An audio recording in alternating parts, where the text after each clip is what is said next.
اولا امامجان میخواستم نام و فامیلیتون رو بگید خودتون رو معرفی میکنید. من کریم سواربای آموزگار مکتب 89 دهه آی بوری چندین سال بزرگ که من در همینجا مهنت رو با فعالیت میکنم برای اون که یک آبادی یک جای آباد کردن در کار چیز کردن در کار در آینده ماند که همه گویند که فلانچه آباد کرد همین منظره فلانچه آباد کرد این بسیار منظری خوب بسیار جای دلکشا باری دلکشا که این منطقه چی نام دارد؟ این منطقه افغان نام داره. افغان؟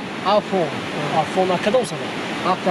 افغان دیگه شمین که افغان همون گذشتگان ما اون تنهایی جای چومق میگه چومق هم میگه اینجا افغان میگه و باروکیش کوره هم میگه اول بالاش و میگه بیسرار میگه اول باز سرخت میگه دختر پریده میگه های کلا میگه سه دوست هم یک چند نام داره اینجا. درختاتون رو ببینم اما شکستگی برین خیر شکستگی میشه. این درختو من این درختو شنوندم میوه خلق میخورد از اون جمله با خرسان بخورم وقتی تیار شد خرس میدادم میشکنه دمان دو یکی دانه خیلی در زمین نمیموند. چیا کار دیگه هست؟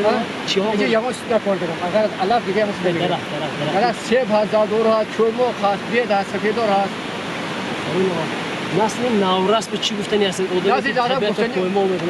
طبیعت پایمال کردن ممکن نیست اولش همه که طبیعت سبز کنندن در کار کبود کنندن در کار که گذشتگان ما گفتن که از ما ماند درخت نوکس ماند بدبختش همین که برادر که اینجا یک تا گپ دیا بدبختش همین که اگر دیگرها شنوندم ما خوردیم ما شنونیم دیگرها خورم برای همین شده یک جا آباد کنیم چیز کنیم که یک قصد یک بهره برای دو چیز برای میگویند در روفیت که از مرد ماند باغ و راه از نامرد ماند درد داغ چی لازم وقتی که نیکی است چی لازم وقتی که باغ و راه است درد و داغ از نام موندن و رفتن.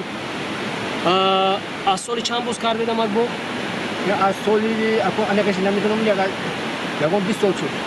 20 سال شد.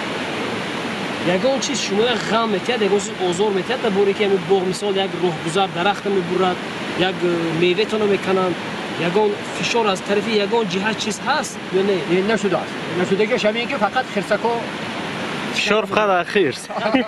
شاید اخیر. اجازه. نه برای اینکه در اینجا یک باید یک چیزی اشوافایی چیزی خواهد چیکن شو کرگی. چند سال هست دارم؟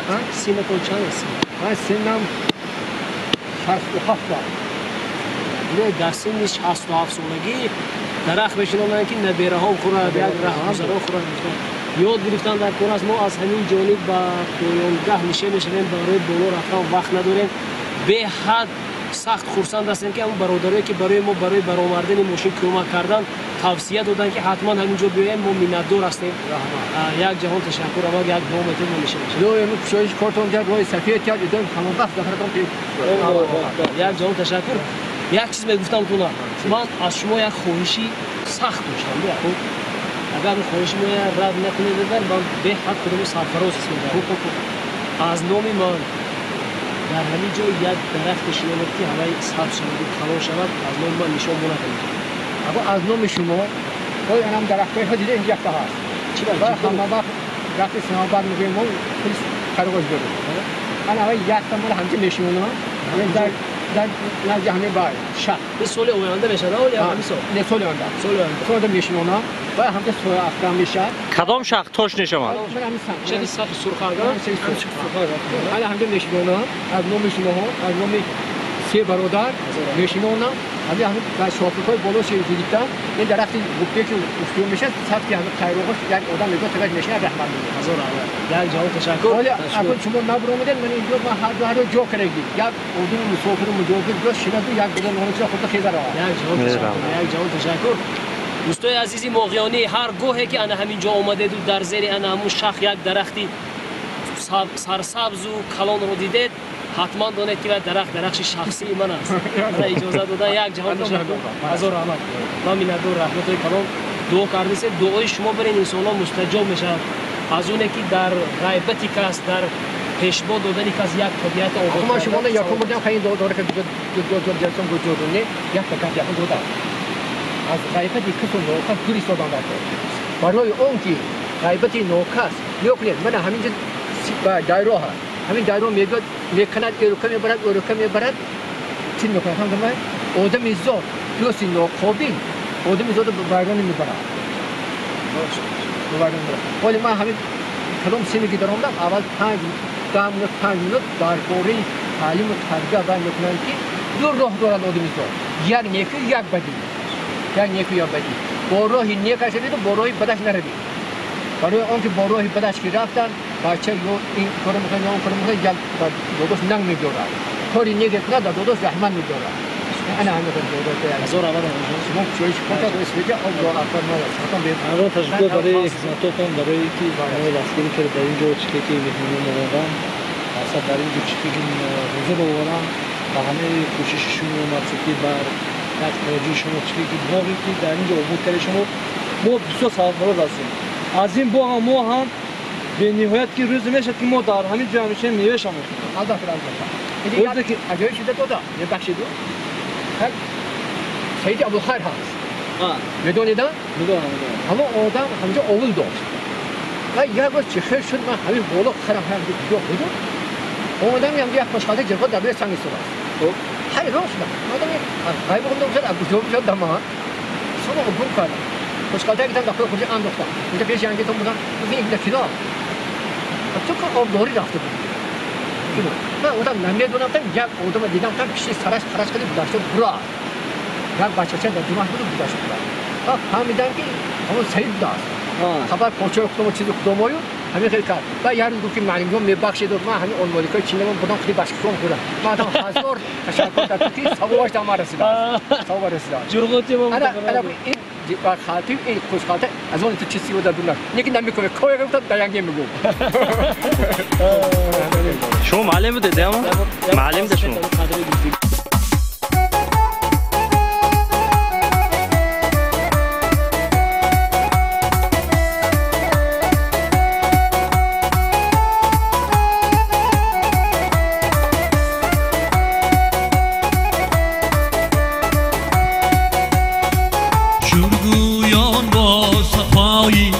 تاجیکستان زنده‌ام با محبت‌های گرمی مادری جان زنده‌ام هر سحر اندر جهانی شادی و عیشون شاد هر سحر اندر جهانی شادی و عیشون شاد با طلوعی خندرزی میری تابان زنده‌ام با طلوعی خندرزی میری تابان زنده‌ام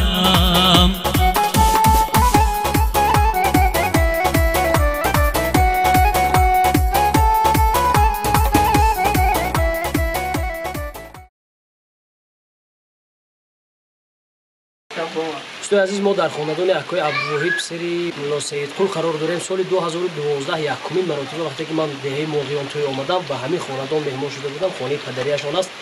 در توی پسرچه‌شان هم نوارگیری آمادگی بودم. من امروز با تقدیر و نصیب کاری آوردنشون روی دسترخوانشون قرار داریم. بعد از باز بویا بودید کدام سال توی آمدید؟ 2015 من هم تشکر میکنم به همه عکای عزیز که افیری ما دیده خودشون زنگ زدن دعوت کردن که موقع آمدید همه حتما خانه بیایید و امروز ما نقشه داشتیم که با فرزند همین از دهه چه زنیم از مکتب رفتیم با راه نشان میدم. هزار آمد اکا یک جان تشکر طرف پای رفته تازه خانه رو در بالا هم پدرتون باخ کردگی بوده نازی یکم گفتن که بخواد اگر وقت رفته اگر میگیریم شما خدا جوشان جنت کنه. ما در یک خانه شیشته همون زمستان بود الاو کرده و در پیچکه اینقدر توپ داشته دانا همونجا شیشته همونجا آنچه سویگوتو کرده بوده. من امروز باغی بسیاری بنیاد کردیم مهنت کردیم ناز عموما نوارای ما پیگیر باشیم. نه با آقای ملا سیدقل دیدید باغ کرده بودین.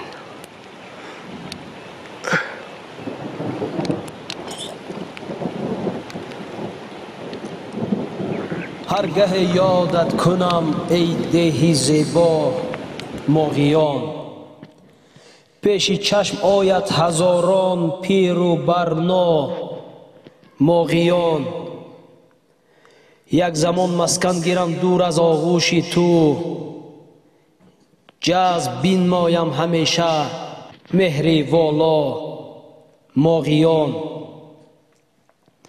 پشت قرغان ده مردان فانی است معوای عشق، خرمی و سارت بزیب و آب باریک سای عشق.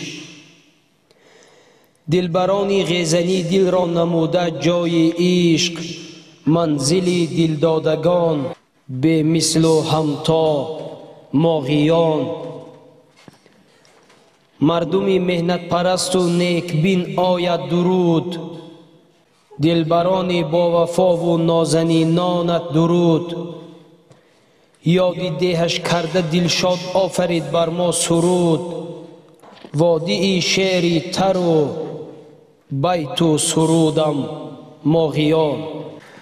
ماغیانم هر کفی خاکت عبادتگاهی من، از کناری تو نبود بهتر زیارتگاهی من. از کناری بیکرانت قلب من معوا گرفت، ابتدا یابد ز هر پیراه شهراهی من. ماغیانم دامنت آغازی دامان وطن، با تو پیوسته است آغاز من و انجام من.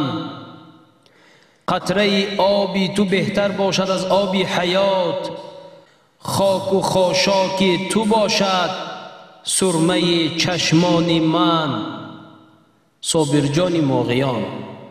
سفر سازی گه تو بر کوهستان، ببینی جنت در تاجیکستان. جماعت را که نامش ماغیان است، دیار خرم از تاجیکان است. پل گرداب باشد مرکزی آن، برودش دائما آبی فراوان. فراوان آب و لیکن قطره آن، ببخشاید زمین اجنبی جان. ز دور منغیتان و آن امیران، بیمانده پاره دیوار ز قرغان. ز دیوشتی که دوری یک نشان است، که ده و اهل آن را پشتیبان است. ز دوران گذشته این گواه است، همه جمع عقبه گندم گیاه است. سیماب و نقره و طلا فراوان، زینی یک چشمه تا بر کوه سلطان. فرح بخش است دائم نوبهارش، به دل قوت دهد زردال و زارش. اگرچه راه عقبه هست دشوار، ولیکن میوه ها دارد شکربار. بیا ای یار جان بر مهمانی، که از زیبایی ها غافل نمانی. جماعت دیهاتی ماغیان یکی از جماعت های کلانترین و زیباترین در شهر پنجکین به حساب می رود. در جماعت دیهاتی ماغیان 12 دیه داخل می شود: غیزن، غیزنی بالا، زین داوود، میدانچه ماغیان، آب باریک، پل گرداب، پشت قرغان، راغیچ، سار، فانی و خرمی. مرکز جماعت دیهاتی ماغیان پل گرداب بوده، از شهر پنجکین 45 کیلومتر دورتر جایگیر شدگی است. هر آن معلوماتی که درباره دیه ماغیان ما جمع‌آوری نمودیم ناکافی بوده. از این زیاد نتوانستیم که دسترس کرده باشیم، از سبب آنکه که باران بارید در زیر باران ماندیم. کارهایمان ناتمام ماند، از بعضی جایها و منطقه‌ها نوار نکرده ماند. مزارهایی که در گرد و اطراف دیه ماغیان جایگیر هستند: شیخ حجاج پرنده، مزار خواده، خوچاربیک، حضرت سلطان بابا و دیگر جایها. منطقه های کوهی دیه ماغیان: دوریچ، زنجیرمه، حسن تگین، بلگه، آهنگران، سوخته، هیکنم، کنده، محل سفرک، زاخانه، دره خردک، دره کلان، ریزی سیاه، سری کل، چل دختران، پهلوانخانه، دیواری سفید، منطقه های خودی داخل دهه، پل گرداب، ماغیان، فانی، پشت قرغان، آبی باریک، میدانچه، راغیچ و زندان می باشد. مکتب هایی که در دهه های گرد و اطراف ماغیان و خود دهه عمل میکنند رقم 8 به نام ابو علی ابن سینا، رقم 61 به نام سراج سفروف، رقم 94، رقم 89، رقم 75 و رقم 64 می باشد. پهلوان هایی که در دهه ماغیان نام دهه را به تمام وادی بردند ایلاو پهلوان، ایلی پهلوان، قاسم بای پهلوان، عابد پهلوان، بهادر پهلوان، سلیم پهلوان، نیت پهلوان، صدری پهلوان و غیره ها. یک دوستی عزیزی ما که در سفری گذشته ما را همراهی کرده و سخت خدمت ها کرده بودند، برادر عزیز عظمت جان، به شما سلام و درودی گرم و بی پایان رساندنی هستیم. خیلی میندار هستیم که در سفری گذشته ما را تنها نگذاشتید. این سفر تقدیر نکرد، در راه دور هستید، در سفری مهنتی هستید. یک جهان تشکر. به شما نیز سلام و درودی ما را قبول فرمایید.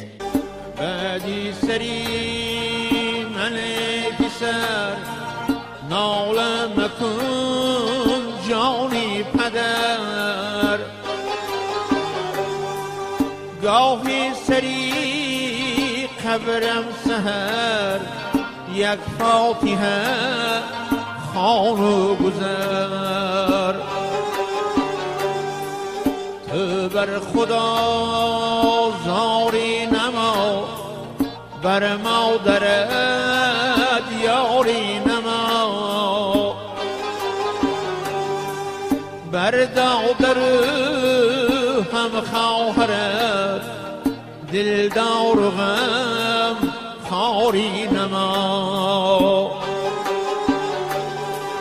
بر دادر هم خواهرت دلدار و غم خاری نما.